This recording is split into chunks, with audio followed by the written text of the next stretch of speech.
Good afternoon, frequent flyers. I have got Loretta Whitesides with me here today, founder of SpaceKind and Yuri's Night.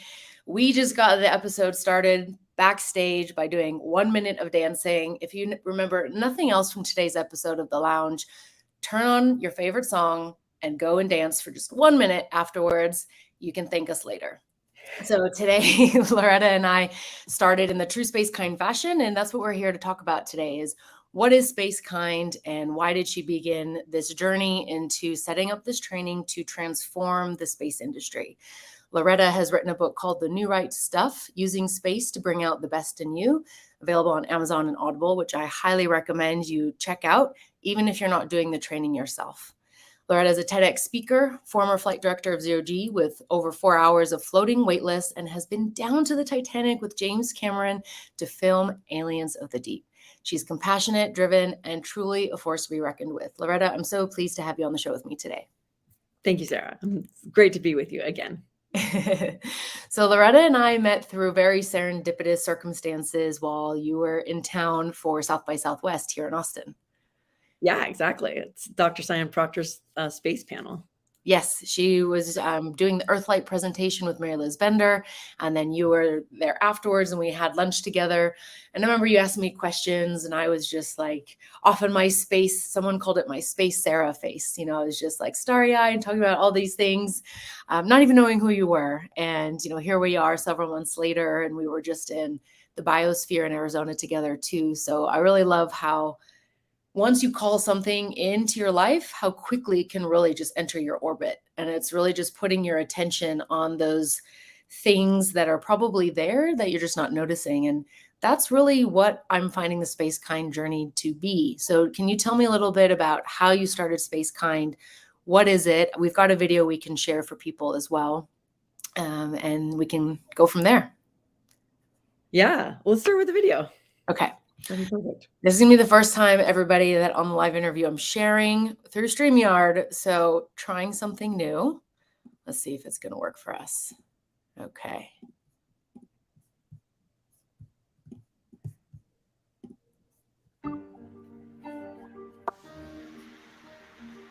When I was in graduate school at Caltech, I had everything going for me.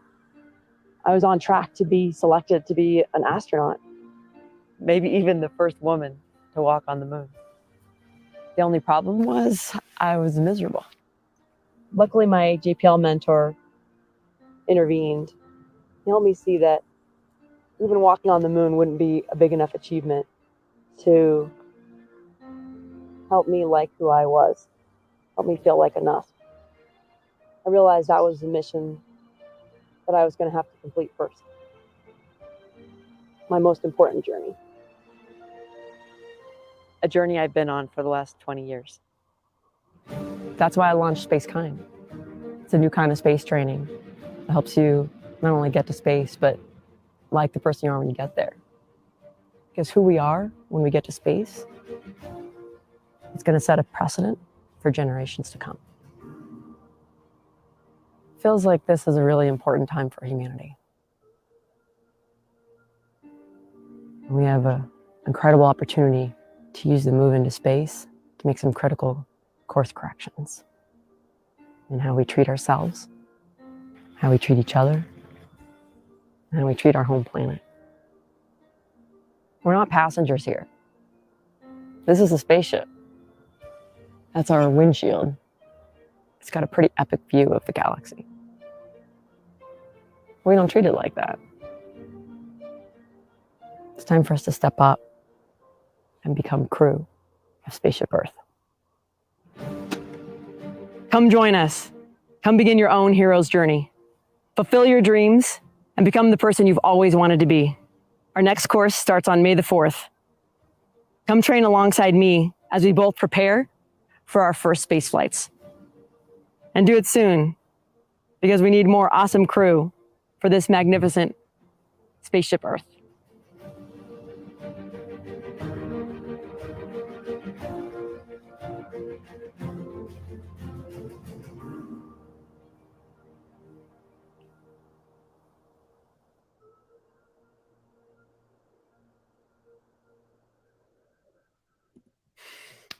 Whew. Woohoo! I always get emotional when I watch this video, so I'm very glad you suggested we play it today. Yeah, it tells the story. My friend Evan, who's a filmmaker, helped me create that. I'm just so grateful to him. When you weave in the message with the music and the images, it Oh, yeah. just like makes it hit even harder. So I love that. So I just see his handiwork, his artistry all over that. Makes me really Yeah. happy. And the team we had a bunch of my SpaceKind friends and alumni come to that ridge with us to do the filming. So I'm really grateful to all them as well. Yeah. The piece that really stood out to me was you have to like yourself when you get there. And I think that as a recovering high achiever, recovering people pleaser, this is going to speak to a lot of people.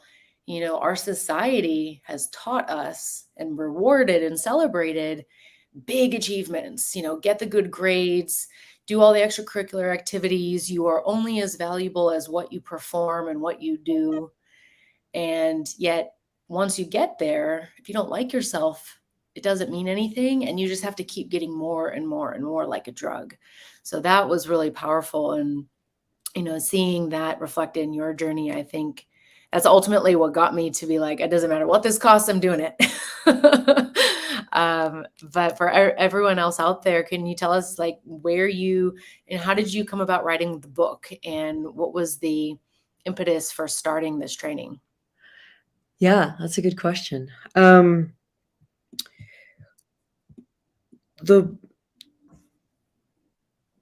impetus for starting the training was the accident at Virgin Galactic. So in October 31st, 2014, we were doing a powered test flight, and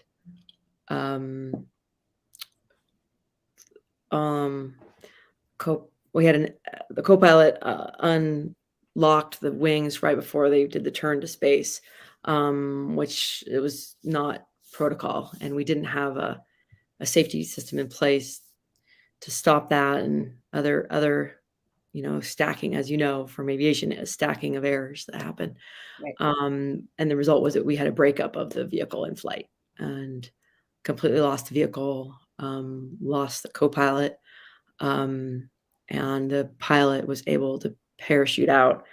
And his story is even amazing. Like he blacked out. I mean, they're at altitude and came to just long enough to get out of his seat, which he needed to do for the parachute to auto deploy. Parachute can't auto deploy when you're still buckled into your seat. Right. Or whatever he had to do. I can't remember, but it was miraculous, and ended up landing. I think he dislocated his shoulder or had some injuries, but was able to walk away, which was incredible. And so that was a really bad day. And I remember even since Challenger. I mean, Challenger happened when I was in 6th grade, and I already felt a responsibility to never again. And so, and I went to work at NASA in the 90s. And I remember that was very much like what I was driven to do, is like help make sure that we learn the lessons of humility and teamwork and open lines of communication and trust, that we need to make sure these things don't happen again. And so when we lost Columbia in 2003, I was just so devastated because I was like, oh man, I didn't get my job done. I didn't teach what I'm here to teach. Which are not technical things. But I say they're really important to the survival of the crew and of our mission. And then with the Galactic flight, that was in my backyard. I mean, those are my friends and my family, and the company that I was working with. And so that was when I was like, all right, this I have to get my voice out there, and I have to help train the next generation, because the stakes are only going to get higher. And space is so unforgiving, and they say in the book, like, we can't have the same status quo that we have in modern office environments. Office environments are so caustic and toxic, as anyone who's been in an office could. Right. There's the reason that show exists, to make fun of what Yes, it's toxic. And we can't do that in space. And all the safety, I mean, and I worked in the safety org at NASA, and all the safety protocols and ISO 9000 and requirements and procedures. I mean, those are great and those help a lot, but it's never going to be enough to compensate for, like, if you and I just stopped talking because I hate you and I hate what you said about me in that meeting last week. Like, it doesn't matter how many ISO 9000 procedures we have, like, there's still going to be a disconnect in our work, and it's going to affect the safety of the mission. And so we come in with SpaceKind, and I mean, it sounds sort of ridiculous. It's non-technical, but we heal those rifts between human beings. I say we work on the most complicated subsystem of the vehicle, which is the people that are building it and flying it. And there's no equations for people. We're super icky and soft and squishy and weird, and not reproducible. But there are great tools you can use to help heal rifts. And I'm super proud. I've had, multiple participants in SpaceKind and its predecessor Jedi training, Galactic and beyond, say to me, they had a rift in a work relationship, with a mission controller or a coworker, and where they just weren't. One guy said he had a 0% relationship, and and I was like, God, how can you function on a flight vehicle with 0% working relationship? And by the end of the course, he said he had an 80% working relationship. Wow. It's just like, that's crazy. Like, it's crazy improvement. And, we all benefit because, these are the vehicles that we want to fly on.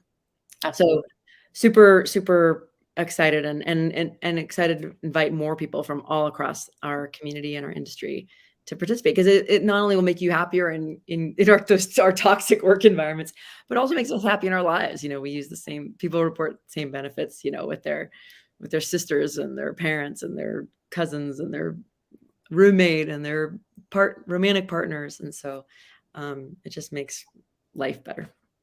Amazing. And I think what it really is about is just the relationships we have with other people, and also things, right? The relationship to what identity we hold, and understanding that those things can evolve and change.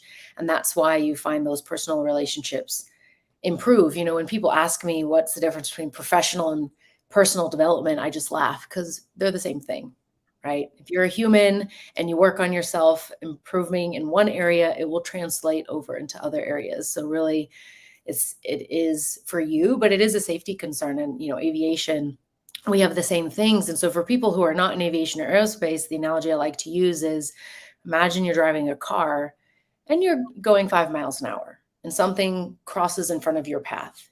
You will have time and ability to slow down and stop before you hit it. But if you're going 50 miles an hour or 90 miles an hour on, I-35 here in Texas, you will have a split second, maybe even half a second, before you can react. And you may not, if you're not aware, if you're looking at your phone, or you're looking out the window, right? And so that's why it's so critical, because if we don't have the awareness to even know what triggers us, then when it happens, we're in a safety issue. So what does it mean to be a crew member of Spaceship Earth? The video obviously is very inspirational and beautiful to watch, but how can everyone who's watching this video today start to improve their stewardship of the current spaceship that we're on? Oh, that's great.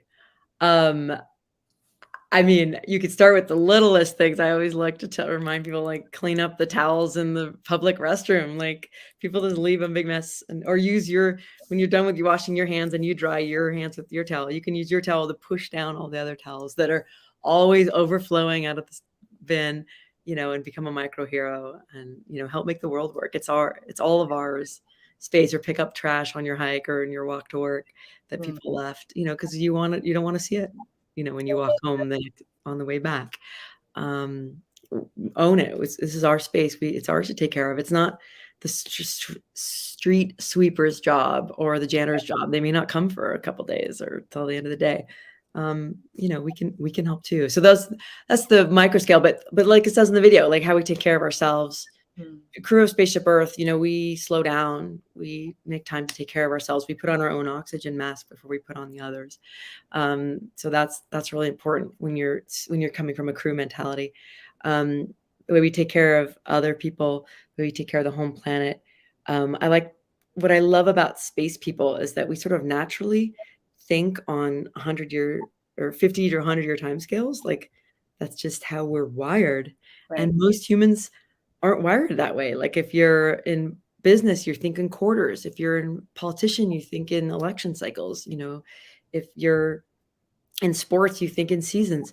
So or a farmer, and it's very more localized, like temporally. But Right.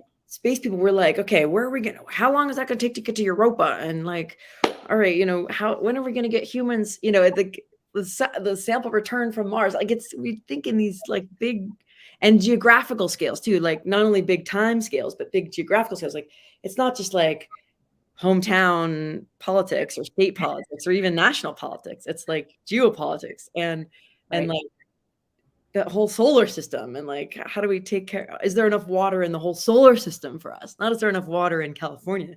Is there enough water in the solar system? And how do we take care of the water in the solar system? And that's a finite resource. And how do we protect it? And what should it be utilized for?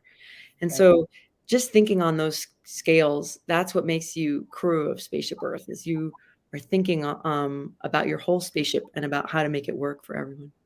I love that. And the fact that you call the people the subsystem, I think that's wonderful, because we are integrated into planet Earth, right?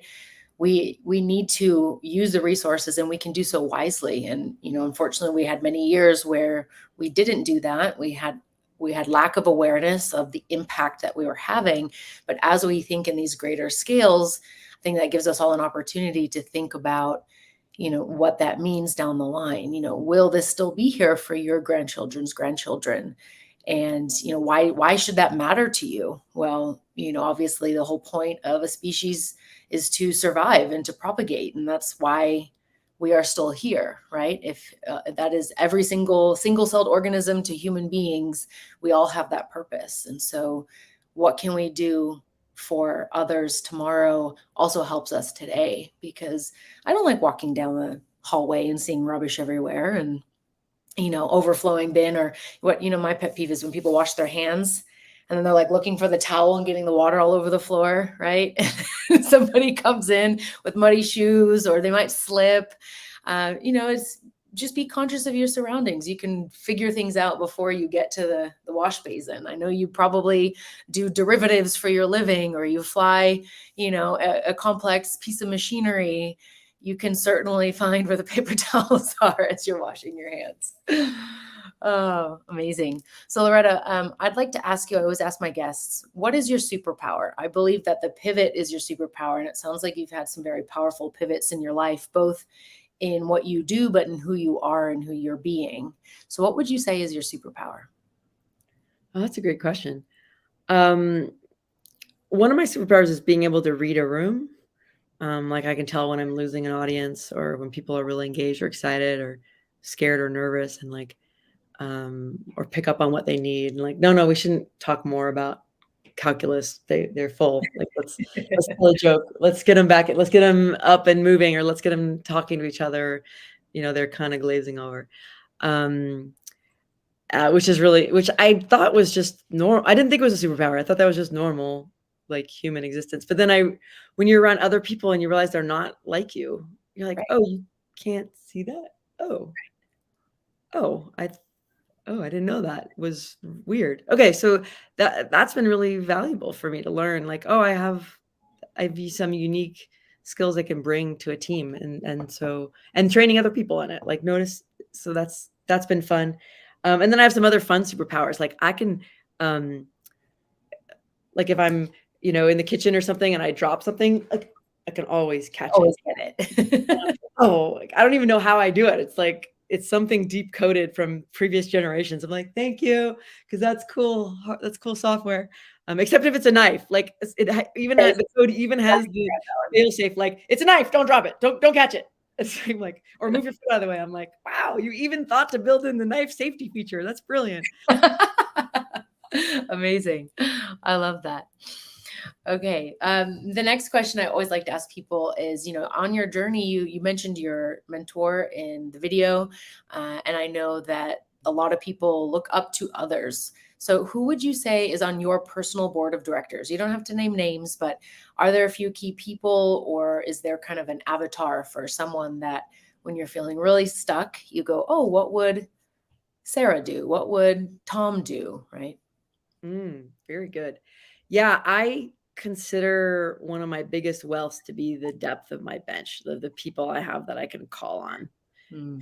I used to say, like, the people you can call at 2 in the morning. How many people do you have in your life that you can call at 2 in the morning when you need somebody? And I haven't called anyone at 2 in the morning in quite some time, but like that idea of the people who who really will be there for you, which is incredible. And I'm really grateful for all the people I have, and it's taken me years, and I did not have that in college. Mm. Um, I remember watching, like, St. Elmo's Fire. That's a throwback to the '80s, and being like, "Oh, man, I wish I had friends like that." I never had that, I always wanted that sort of, like, clique, friends for life, and I didn't get that until later in my 20s, and, it's meant the world to me, really helps me out a lot, and one of my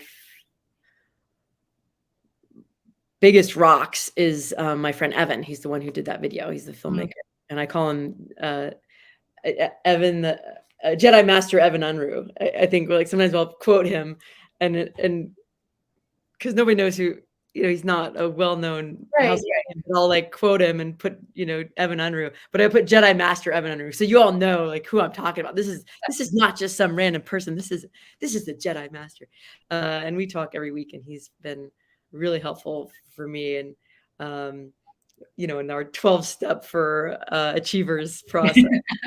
yes. And a sounding board, and I'm really grateful, and many others too, like Mike Mongo and Robbie Shingler, and a lot of my 40 friends and my space friends, and of course my husband. So Beautiful.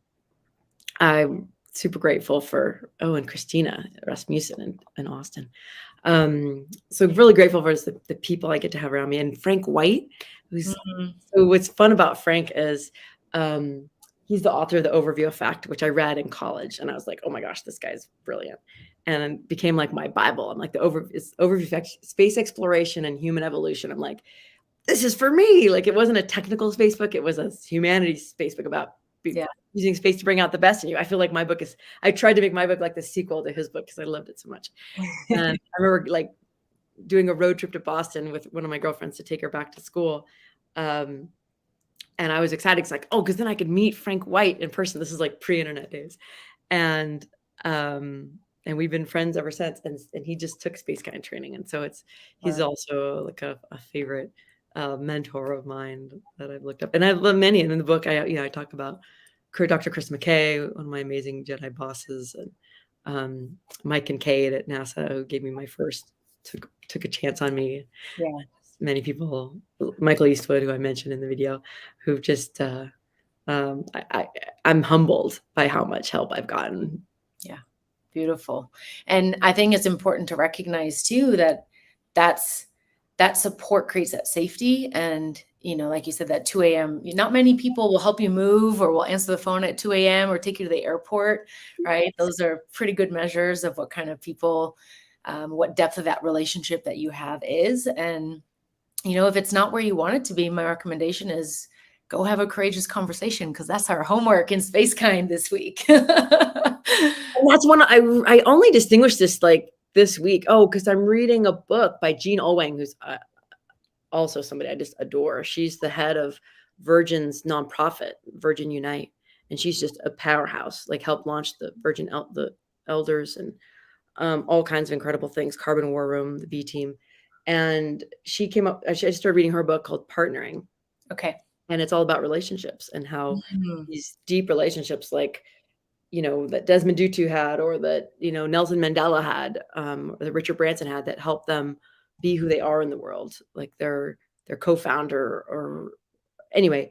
And she's just amazing. And she talked about the importance of these core relationships and this deep trust. And it helped me crystallize in my mind. I was like, oh, that's what I want to gift people in SpaceKind, with your buddy and with your small group and with the cohort, is like a community of people, a village, that has your back, and those depth of relationships and depth of trust, and going through something together that you could build from. And that's what I think, that's what helped me have a great life. And I want others to have that too. Beautiful. I just got the link for that. We'll make sure we put it in the notes for everybody to find. That's definitely going to be added to my reading list as well. You're welcome, of course. So SpaceKind really is about not just transforming the space industry and framing things in a better perspective and improving your attitude, but it's really about being the person that you always wanted to be. And I think that there are so many shoulds that people live by, right? Oh, I should do this, I should be that. A lot of it's conditioned by our parents, by society, by the people around us. So what would you say to anyone who might be in that space of knowing they're not living up to their full potential, but not really sure what they can do about it, or if they want to do anything about it? Not living up to your full potential. That's really common. I mean, that was the burden I carried for most of my teenage years and my 20s. This heavy burden of like, I'm not living up to my potential. I remember I was a really smart kid. And so the adults around you are always saying, oh, you're so talented. Oh, you're so ahead. And so there's this pressure, so that like when you become 22, you're like, am I still ahead? I need to stay ahead. And the achiever, drug is as good as heroin. Well, I've never tried heroin, so I cannot speak to You that. can't It's speak very to it. good. The achiever drug is very good. I definitely can attest to that. And so you have to be careful. So, yeah. So if you don't feel like you're measuring up, that's a very common feeling. But don't fall into that trap, because that just makes it worse. You start getting whole, and then you're like, oh, I'm not enough, and da, da, da, da. Just start where you are, and just start doing little things. Just start your podcast, or start your blog, or start, meeting people, or start going to conferences, start your website, start, crafting your ideas and your contribution, or, building your spaceship, or whatever it is that you're up to, or you want to do, or you want to contribute to. If you want to learn, don't waste the energy on proving to yourself that you're not anything. And as I'm saying this, I'm like, Loretta, you should be listening for yourself too, because I've gotten better, but there's still more. There's still places where I'm a lot better than I was at 27, but there's still places where I'm like, but I can't do that, or Right. I'm not good enough for that. And you're like, oh no, here we go again. Okay, no, even here, you can even do this. You're even enough for this. I love that. Start where you are is, I bought a bracelet the other day, and it said, bloom where you are planted.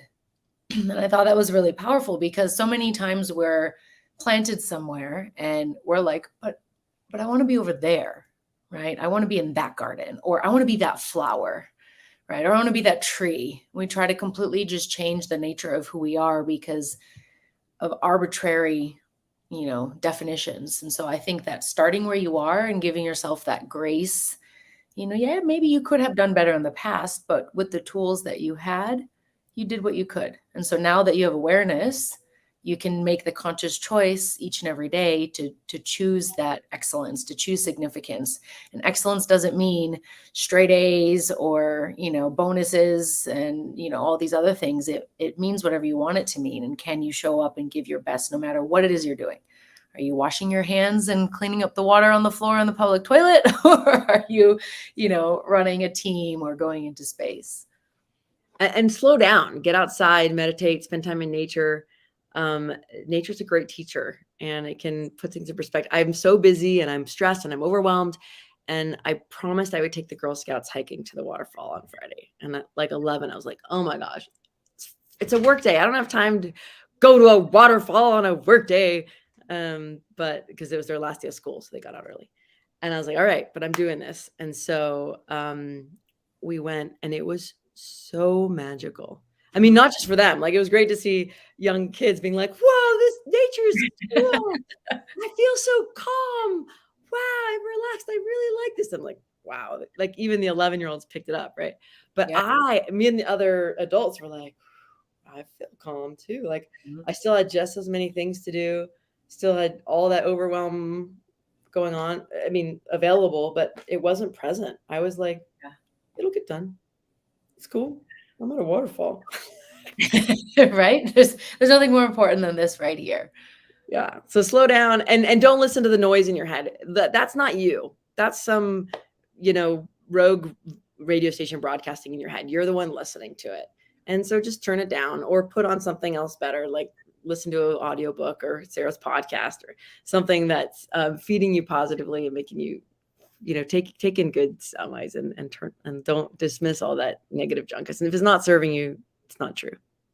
I love that. And I just got this visual image of, the old school like antennas on the TV, and you put like the aluminum on, or you're like making it long, going up on the roof of the house, So there are things you can do to pick up different signals, but be intentional about what you're exposing yourself to. I mean, I stopped watching mainstream news and doomsday scrolling on the news app in 2018. And I think that was the best decision for my mental health. I'm not unaware. I'm still aware of what's going on in the world, but I'm not sitting there, feeding myself in this negative loop cycle. Yeah, exactly. That's great. I love it. Okay. So before we wrap up, I have two things. One, I want you to talk about EclipseFest, and this is probably going to serve into how you're going to answer this next question. So the third question I always like to ask my guests is, how do you best serve and or represent humanity? Really beautiful. Wow, I love it. So EclipseFest, thanks for bringing that up. So yeah, so every year around April 12th, I host an annual space party called Yuri's Night, and it honors the convergence of two space anniversaries: the first human to go into space and the first space shuttle flight. It's a Soviet anniversary and an American anniversary, and it celebrates the power of space to bring us together. We were Cold War rivals, and then we became International Space Station partners. And we're in a little bit of a rough patch in our relationship right now, but I'm really committed that we use space to see past our differences and find common ground and build beyond what we think is possible in space. So anyway, so that's what we do in April. And this next coming year on April 8th, 2024, it's going to be a Monday. The universe is throwing us a Yuri's Night party. We're having a total eclipse of the sun. And there's one in 2017 in the US. It went from Oregon to South Carolina, little ribbon. And then I think there was one in 1979 in Seattle. But other than that, there haven't been any total eclipse of the sun in the continental United States in my lifetime. And I'm almost 50. And so most Americans have never seen one unless they traveled abroad or they were there in 2017. And you had to have gone to that little bit ribbon. Anyway, it's an incredible experience. It's the most phenomenal view on Earth. It's the closest you can get to being in space with your feet still on the ground. You will feel like you're out in space watching these celestial bodies line up in the heavens, and they'll drop, the temperature will drop, it'll get dark out, the stars will come out in the middle of the day, and you'll get a 360-degree sunset. It will blow your mind. You can't, your body cannot process what's happening. The light is different than you've ever seen light before. If you're a photographer, it'll blow your mind. Even if you're not a photographer like me, you'll be like, what is with this light? It's crazy.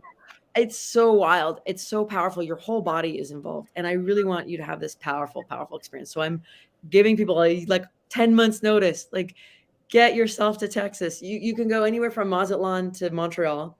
It'll go up to like, Cleveland, Indianapolis, Cincinnati, and I think I'm getting my Ohio's mixed up. But anyway, it'll go to like Rochester and Syracuse. It's going to be incredible. We're going to be in Texas, and you can go to EclipseFest.org for more information about the places you can join us. But do whatever you can to get there. It's really powerful. Amazing. I'm going to put that up on the screen, and the comments will be there for everybody afterwards as well. I'm in Austin on the Path of Totality, but just a couple hours west, you'll get the full 4.5-minute experience. So if anyone has questions, I'm going to be helping Loretta and the team as well. So I'll make sure you get directed to the right place. So I think, if I may answer for you, it sounds like your gift and expression of humanity is just this passion to bring us all together by recognizing how interconnected we truly are and the magic that's already here around us. We don't have to go searching for the magic. It's already here. Beautiful. Yeah, absolutely. Thank you, Amazing. Sarah. You're so welcome. So Loretta, if people would like to find out more about SpaceKind or just get in touch with you, what are the best ways that they can reach out? Yeah, you should definitely go to spacekind.org if you want to join us on our next Heroes Journey. It starts September, 5th, Tuesday the 5th or something like that. We start every September, January, and May. It's an 8-week journey all online. So you can just join us by Zoom. And it's the most fun Zoom class you'll ever have. Yeah. And you can email me at loretta@spacekind.org if you have any questions you want to reach out personally. Beautiful. Thank you, Loretta. I really enjoyed having you on the show today, and I will be seeing you on Thursday for our SpaceKind call. Sounds great. Thanks, Sarah. You're welcome. We'll see you soon. Thanks, everyone.